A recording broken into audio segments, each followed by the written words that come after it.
The Lord be with you. A reading from the Holy Gospel according to John.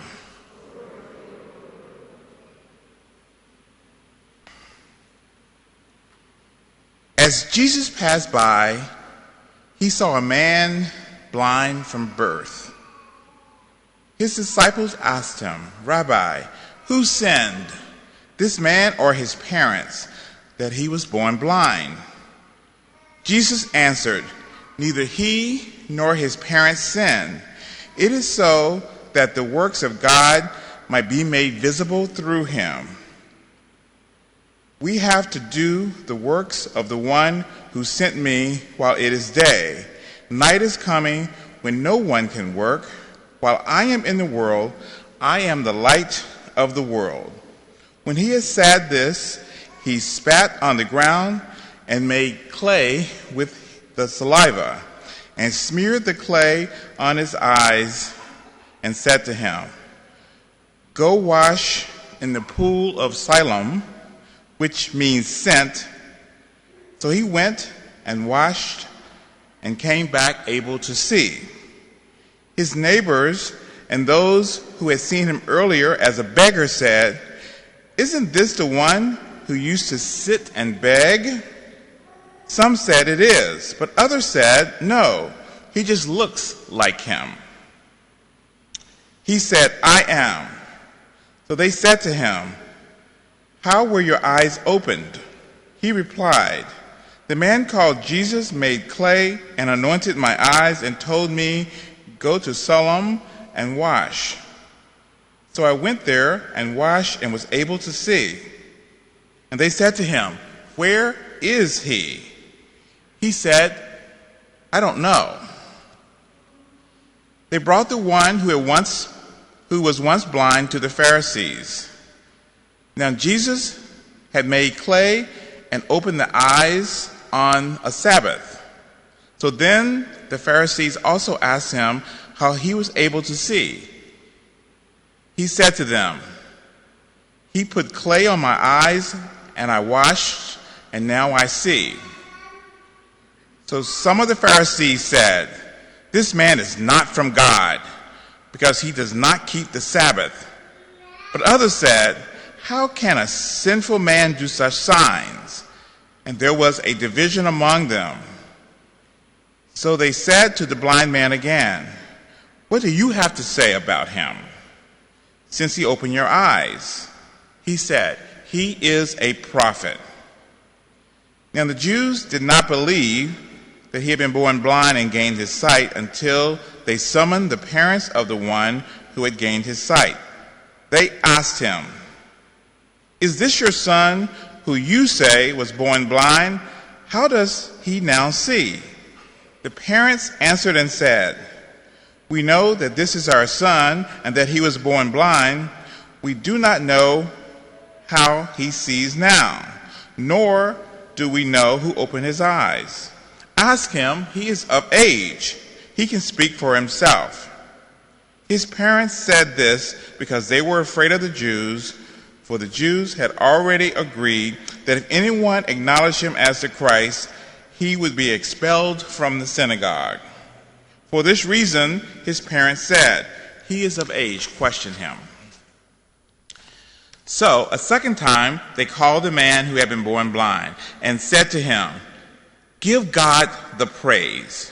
We know that this man is a sinner." He replied, "If he is a sinner, I do not know. One thing I know is that I was blind, and now I see." So they said to him, "What did he do to you? How did he open your eyes?" He answered them, "I told you already, and you did not listen. Why do you want to hear it again? Do you want to become his disciples too?" They ridiculed him and said, "You are that man's disciples. We are disciples of Moses. We know that God spoke to Moses, but we do not know where this one is from." The man answered and said to them, "This is what is so amazing, that you do not know where he is from, yet he opened my eyes. We know that God does not listen to sinners, but if one is devout and does his will, he listens to them. It is unheard of that anyone ever opened the eyes of a person born blind. If this man were not from God, he would not be able to do anything. They answered and said to him, you were born totally in sin, and are you trying to teach us? Then they threw him out. When Jesus heard that they had thrown him out, he found him and said, do you believe in the Son of Man? He answered and said, who is he, sir, that I may believe in him? Jesus said to him, you have seen him, and the one speaking with you is he. He said, I do believe, Lord, and he worshiped him. Then Jesus said, I came into this world for judgment, so that those who do not see might see, and those who do see might become blind. Some of the Pharisees who were with him heard this and said to him, surely we are not also blind, are we?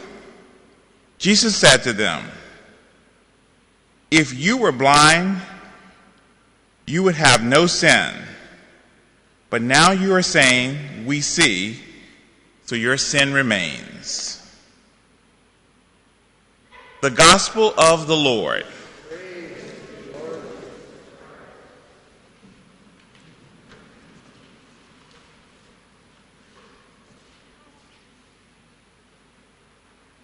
Good morning. And if you are visiting, welcome. And sometimes people say, was it difficult to get up this morning? And for some people it was. Charmaine is giving a definite yes. But I know a lot of people here are morning people.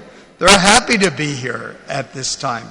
So wherever you are in your biological clock, good morning. And here we are together, and the Lord is blessing us right at this moment. And if you're maybe recently vaccinated, for example, and are back for the first time, welcome back to your spiritual family. Let's look at this gospel from the Gospel of St. John. Jesus gave this blind man two precious gifts. First, he gave the man the joy of physical sight. For the first time in his life, because we're told he was born blind, for the first time in his life, he could see all the things that he had known just by words, by sound, by touching, now suddenly came alive for him. Color, reds, oranges, purples, flooded his mind, filled him with wonder. The visual symphony of the sky and the landscape of the Mideast. He was able to see for the first time the subtle expressions on people's faces, emphasizing their words. For the first time, he was able to look at the love and tenderness in his mother's face, something he had never seen before. Jesus had opened up to this man a new, a glorious, and an awe-inspiring world of human experience. Joy, amazement, gratitude just filled the man's mind and heart. He was experiencing the hitherto undreamt of intensity of life. Everybody with me? Early in the morning? Okay. But Jesus also gave him the gift of spiritual sight, the gift of his faith. He enabled the blind man to recognize and to see God in the face of Jesus Christ, the God made man. He enabled him to encounter his Creator knowingly, face to face in Jesus Christ, God with us in the flesh. And the man was overwhelmed by a sense of gratitude and awe, so much so that the gospel says that he fell down at Jesus' feet and worshiped him right there in the middle of the crowded temple. Now, which gift did that man value more? When we look at the gospel, we can see that his actions answer that question. His faith. Why? He stood up to the powerful Pharisees, defending the lordship of Jesus Christ. Even, it says, at the risk of being expelled from the synagogue, which would have made him a social outcast. The man didn't allow the physical gift of sight to blind him to the more important gift, his understanding of the goodness of God. You and I, brothers and sisters, have also received two priceless gifts from God. Our natural life, with all that that entails, and our supernatural life, our knowledge of faith, our friendship with Jesus Christ, knowing who He is, God with us. Perhaps, maybe, we are now finally seeing a light at the end of the long, dark pandemic tunnel. Maybe. We're moving forward, inching on with cautious optimism. Now, with the possibility of coming to Mass with some level of comfort, we have the perfect opportunity to express our own deep gratitude to God for the supernatural gift of our faith. If we truly value our faith, even more than just being here at Mass with daylight savings time, now is the time to imitate the healed man in today's gospel. That is to witness. Hey, and this is not an extra. This is part of what we are expected by God to do, to witness to Jesus Christ. The very last thing the Lord told us was to go into the world and preach the gospel. Let's be bold in sharing with others what our faith means to us.